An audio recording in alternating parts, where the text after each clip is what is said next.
সংস্কৃতি উপদেষ্টা মোস্তফা সরোয়ার ফারুকী বলেছেন, জুলাই বিপ্লবের ইতিহাস যেন মুছে না যায় এজন্য কাজ করছে সরকার।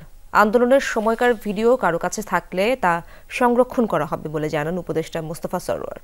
সচিবালয়ে অনুষ্ঠিত রিমেম্বারিং মনসুন রেভলিউশনের আওতায় চলচ্চিত্র নির্মাণ শীর্ষক প্রেস ব্রিফিংয়ে উপদেষ্টা এসব কথা বলেন। তিনি জানান, ডিজিটাল ওরাল হিস্ট্রি হিসেবে শহীদ পরিবারের সদস্যদের বক্তব্য নেওয়া হবে, আহতদের বক্তব্য ধারণ করা হবে, ফ্যাসিস্ট বিরোধী দেয়াল নির্মাণ করা হবে।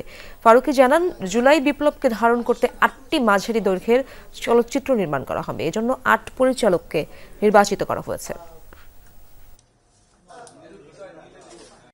যার যার কাছে যে ভিডিও ফুটেজ আছে সেই ভিডিও ফুটেজগুলো যেন আমাদেরকে পাঠানো হয়। আমরা ন্যাশনাল আর্কাইভে আমাদের একটা আলাদা জুলাইয়ের জন্য একটা আর্কাইভ তৈরি করেছে, ভিডিও আর্কাইভ, সেখানের মধ্যে এটা সংরক্ষণ করা হবে। অনেক জিনিসপত্র আছে, স্মারক, ওই জিনিসগুলো যেন আমাদেরকে দেওয়া হয়, ওটা আমরা ফিজিক্যালি আর্কাইভ করবো। কিছু আমাদের জুলাই স্মৃতি জাদুঘর যেটা হচ্ছে গণভবনে, কিছু সেখানে যাবে, কিছু আমাদের ন্যাশনাল মিউজিয়ামে যাবে, কিছু আমাদের আর্কাইভে থাকবে।